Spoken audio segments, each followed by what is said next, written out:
Boris Johnson is living in fantasy land if he believes he can still strike a trade deal with Brussels by December because of European Union's inability to function, sources have claimed. Angela Merkel's EU ambassador has warned the bloc must shelve non-essential work to focus on rebuilding its economy after overcoming the coronavirus crisis. The leaked letter from Michael Klaas to Berlin cast doubt over the UK and EU's post-Brexit trade negotiations, which have ground to a halt because of the global pandemic. He said, "From now on, the focus will be on the ability of the European institutions to act, crisis management, exit and reconstruction, possibly maintaining the EU integration itself. The success of our presidency will be measured against this."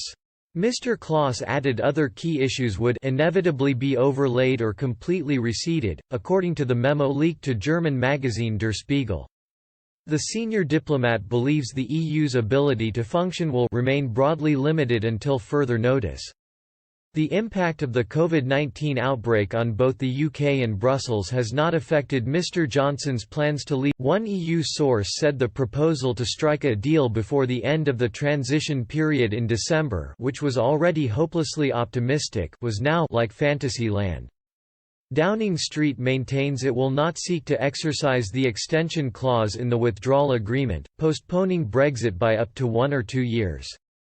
Negotiations have almost come to a standstill as restrictive measures to curb the spread of coronavirus have prevented face-to-face meetings. EU negotiator Michel Barnier is recovering after testing positive for COVID-19 while Mr. Johnson remains being treated in intensive care with the disease. The Prime Minister's chief negotiator, David Frost, is next Wednesday scheduled to hold talks with Brussels' his counterpart.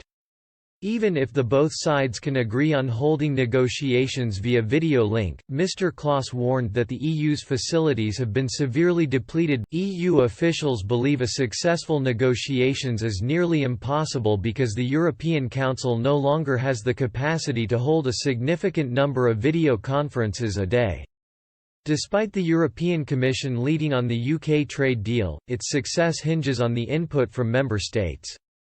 Mr. Klaas wrote, "The Council Secretariat strongly recommends planning only with one video conference per day." The institution has even had to resort to using commercial applications that do not offer the same level of privacy and are deemed too insecure to use for proper negotiations.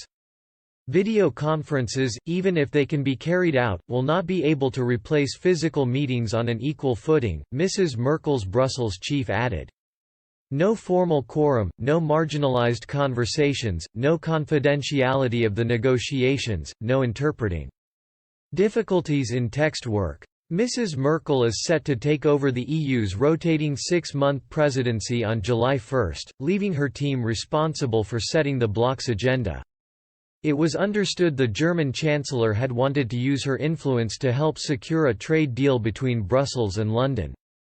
But the pandemic has crippled the bloc's ability to